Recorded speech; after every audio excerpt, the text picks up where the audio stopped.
What's going on, people of the YouTube? This is Mathis StarCraft, and I've got a great 1v1 for you from the Korean ladder between our blue Zerg. This is going to be StarTaleKingKong.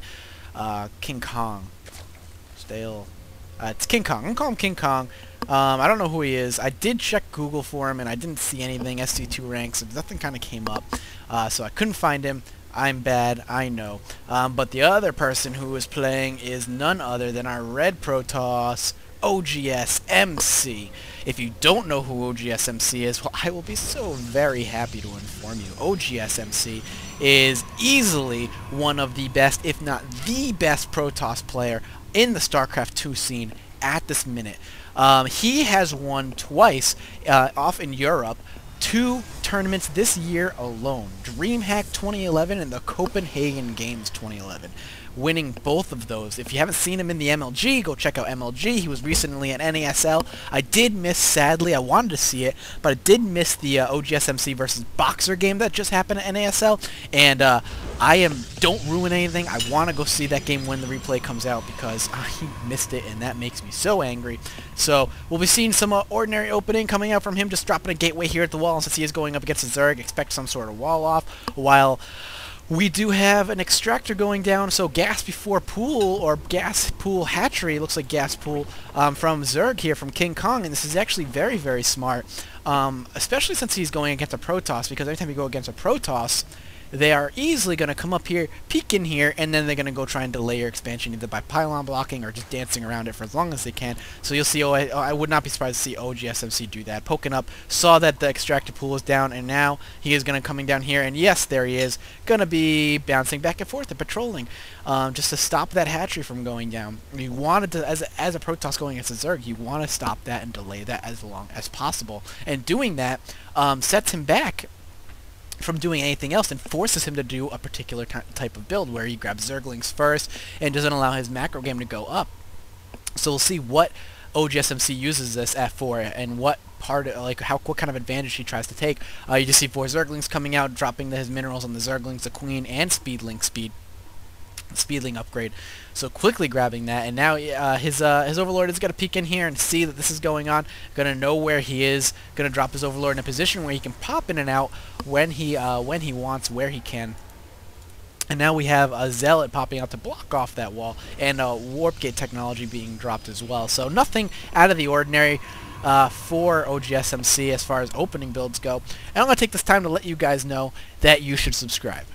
Yes, you should subscribe. Do you want to know why you should subscribe? Well, go check out my video about my giveaway for a 1-hour coaching lesson with Vile Spenny Shua, because that's extremely useful to know. And only my subscribers can win. And if you guys like my cast even remotely, if you think I'm pretty good, I've only been doing this for about a month and a half, even if you think I'm pretty good and think, you know, this guy could be pretty fun to watch, or even if you're like, oh, this guy's terrible, but his terribleness is entertaining, then subscribe so you can watch how terrible I am for however long I decide to do this, which, as far as I know, is going to be a long time. So you did see oGsMC grabbing a sentry. He actually was grabbing 2 sentries, actually 3 sentries, which, as a Zerg, seeing this is completely indicative of him grabbing expansion, because he's not burning the minerals that he could be on an early Stalker, which would mean early pressure, either 2 or 3 gate into expand. Sentry just almost always means he's grabbing a very early expansion. And actually there, the pylon drops, and there the expansion drops. So this is going to tell King Kong here to do something, and this looks like it was pause, since I see the go-go is probably pause, something, ready, go-go. So this is going to tell, as I was saying, King Kong here to do something, one of 2 things. He's either going to need to on his 2 bases, which by the way was delayed to the point of a little over 100 minerals, which is actually really good. Here we got the Speedlings going down, and he's going to try and deny this expansion, just punishing him for doing this. And this is what I was saying. He was going to be forced to do 2 things. He needs to do some early pressure to try and stop this expansion from going up and not allow him to do this so that he is not far behind. And is he going to get this going down? Yes, the cancel went down. Just barely the cancel went off. He's going to be dropping it again. So we need to punish him for expanding so he can continue to macro up, or he needs to apply early pressure. Since he did deny that, what King Kong needs to do is either A, grab a very early third around the 8-minute mark, is usually when you'll see is there, grab an early third if a Protoss or Terran decides to early expo, or he's going to try and 2-base roach, or 2-base expand, 2-base roach rather, and just kind of put on a ton of pressure and punish him hardcore punish him for doing this. And if he does that, and amazing force fields from not allowing King Kong to pick off that sentry, which any free sentry kill is a good sentry kill because those force fields are so retardedly bad against any Zerg. So he's going to be poking up here, and he's going to be moving up here. He's going to try to get a little scout off, but he's not going to get the scout off. The Zealot blocking his view. And whoa, Dark Shrine going down. That is not good news. And since he didn't get that scout, that is going to potentially catch him by a huge surprise here. And actually, if you take a look, he is grabbing that Roach Warren layer tech. So instead of grabbing an early third, it looks like he is going to be going early roaches here, 2 base roach. Taking a look at the unit count, he is ahead easily by 11 workers. So grabbing those roaches, trying to punish him for doing an early expansion, could either pay off, he needs to do a ton of economic damage to MC in order for it to be effective or worth it, or he needs to or it needs to be used for defense and needs to grab the third around the regular 10-minute mark. So we'll see how this works for him. These roaches need to do a lot of damage. He needs to make sure he pushes out. But with these Dark Templar, if he decides to Dark Templar harass, this could really punish King Kong for going roaches instead of going that early expansion. So we'll see how this works out. We do have him pushing out the middle of the map with a lot of sentries and few zealots. Going to do some poking action, do a little bit of scouting, see what he can find out about King Kong, see if he's got that in an early expansion. He needs to know himself if he's got that third, just to prep for what he's got, prep the army that he needs in order to deal with this. We do have Burrow and Roach speed going down, and now he himself is going to be pushing out with his roaches to the edge of the map. And we have a sneaky pylon going on over here in the mini-map. He's going to be dropping a proxy pylon. This is amazing placement because once he does grab that third, even if he doesn't, he's got a little backdoor entrance. I love this little ridge right here where the energy is barely touching it where his natural third would be. He can warp in units, and you'll see him use this probably to grab in a warp in Dark Templar. But now the Dark Templar are warping in, and I'm curious if those Zerglings were able to see it. He did see it, so now he's going to be grabbing an Overseer to try and stop this harassment, and it's going to poke out just in time, and great reaction time to get those guys out of there. Now that the Overseer is out, he's going to deny this Dark Templar harass. He's going to back himself into a corner, losing that Dark Templar, but a single Zergling, so worth the trade. And now this other Dark Templar needs to just bounce the hell out of here, otherwise he is going to be Zergling food and roach bait. So good movements by King Kong to deny that early Dark Templar harass. Just didn't do any damage at all, but he was able to escape with one of them, so he's going to be lurking around here. And now he's going to be grabbing his third. If he is able to poke down there, he'll be able to scout that out.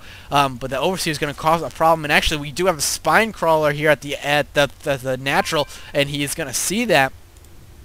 But he's able to skid around the edge here, but the Overseer is going to catch it, and now the roaches are going to try and come and block him off, and as he scoots around the edge here, the Zerglings are going to wall him off and not allow him to escape, so losing that second Dark Templar, making it essentially a useless Dark Templar harass, so that's good for King Kong, though he wasn't able to push with those roaches, and not pushing with those roaches allowed oGsMC to build the army he needed to deal with any roach push. Force fields are going to be dropped almost indefinitely, and there you are, there are those force field to stop him, so the roaches really kind of useless. Scouting in here with that Overseer, see if that third was taken, but I like this move to take down this back door because not only will he, just like he has a back door, and he has warped down a Dark Templar, he's going to knock down this back door to have a secondary entrance or just do some damage and back away.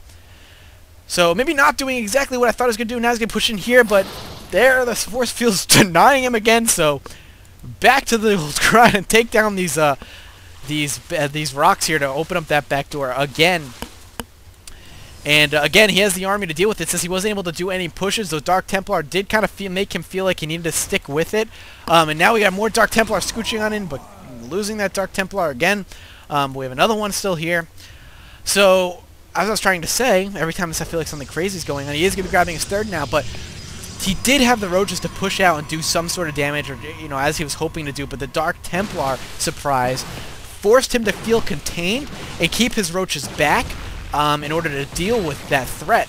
So that kind of was detrimental to him and allowed oGsMC to build up the army he needed, and so that second is easily able to pay, that early second was able to easily pay off in the long run for MC here. And now we see that we have Spore Crawler going up. He's desperately trying to whack it down before it goes off, but Not going to happen. He is able to take it down, but now oGsMC is going to be taking down these back walls and ending this third, or at least attempting to end this third, as he's going to have 2 proxy pylons, one up here, which can allow him to do pronged attacks, and one over here to allow him to force field his main army, dropping those force fields, not allowing those roaches to do anything, and they're allowing him to have some sort of range on this third, just for the front part of the Stalkers. And what King Kong needs to do now is get the army mix to deal with this. Roaches are not enough. With the amount of sentries he has in his army, to drop those force fields and deny that reach for those roaches and the Stalkers to outreach them is going to really hurt. What he needs to do is grab Hydralisks. Any gateway heavy army is immediately countered. I don't say countered, it's such a bad word. It makes it sound like rock, paper, scissors, but is more equipped to deal with gateway units as the Roach Hydra army. They're much more equipped. The Roaches to sit up front, much like the tanks, and kind of absorb the damage from the Stalkers.